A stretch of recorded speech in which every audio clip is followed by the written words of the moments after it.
Hello everyone, welcome back to our channel Login Assist. In this guide video, I will show you how to change language in iQIYI application.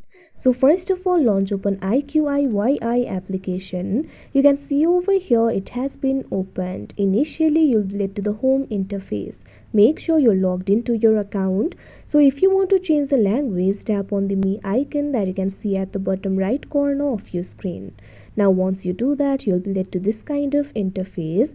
Over here you'll be able to find various options. What you have to do is find this option for language and tap on it. You can see over here right now English language is selected for me. So what you can do is simply tap on the language of your choice.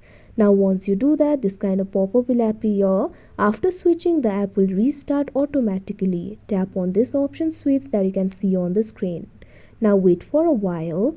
Now you can see over here the application will restart. Now the language in the app has been changed. So that is how you change language in iQIYI app. I hope you found this video helpful. Thank you for watching. Make sure to like, share and subscribe to our channel.